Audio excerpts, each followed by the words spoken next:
The Honourable Leader of the Opposition. On apprend aujourd'hui.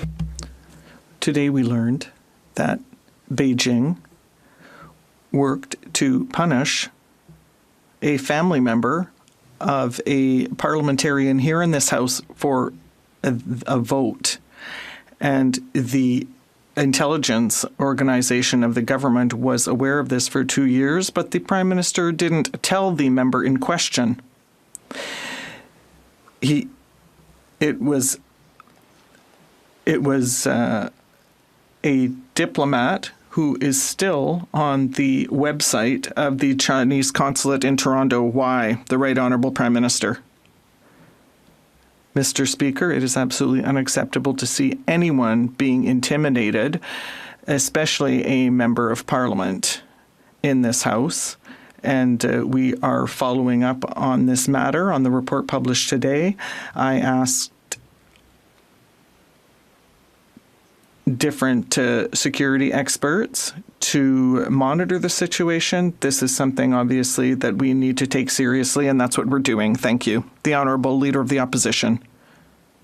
Can't vote in the interests of Canada while their family members are threatened as consequence of those votes. It is unacceptable, as the Prime Minister said, which is why it's so strange that he accepted it. Right. Yeah, right.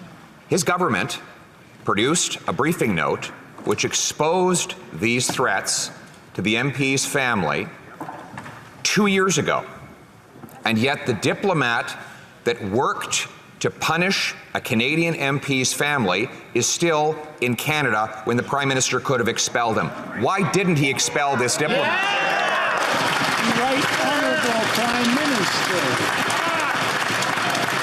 It is absolutely unacceptable for any Canadian to be subject to intimidation via foreign power, particularly threats against family and against families of members of Parliament. That's why, as the reports came out this morning, I immediately asked officials to follow up on these reports and to get to the bottom of this. I also asked for outreach both on the political and the official side to the member in question. We are going to continue to make sure this is taken extremely seriously. Honourable Leader of the Opposition.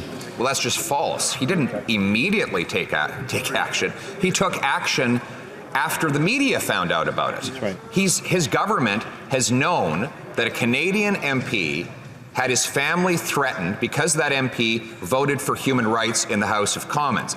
He knew about that for 2 years. He did exactly nothing. Furthermore, the same diplomat that orchestrated these threats against the MP's family still works in the Toronto consulate of Beijing, even though the Prime Minister has the power to expel him. Will he expel him today? Yeah. Right Honourable Prime Minister.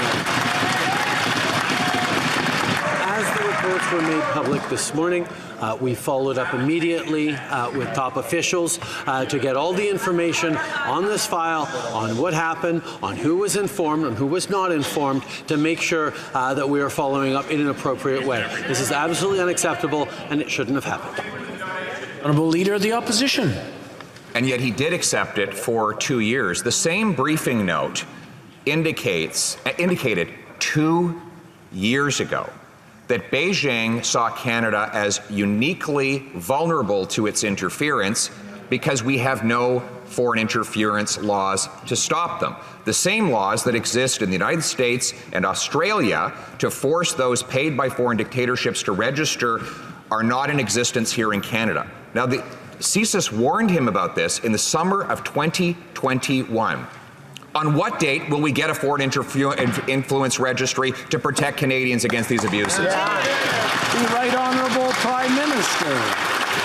As the government, we've put in place many mechanisms to ensure that Canadians and our institutions are protected from foreign interference, and we are continuing to step up to add more. We brought in NSICOP, it's an oversight committee of parliamentarians. We brought in NSIRA. We created an elections integrity committee composed of top civil servants, and we are right now looking to establish a foreign agent registry, making sure through consultations with potentially impacted communities that it's done the right way. That's what we will will continue to do to keep Canadians safe. Honourable Leader of the Opposition. More administrative and bureaucratic mumbo-jumbo to conceal his inaction.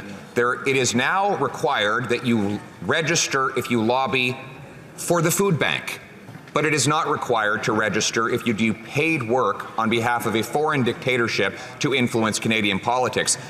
But let's move over to police stations. His public safety minister claimed that all Beijing's police stations have been closed.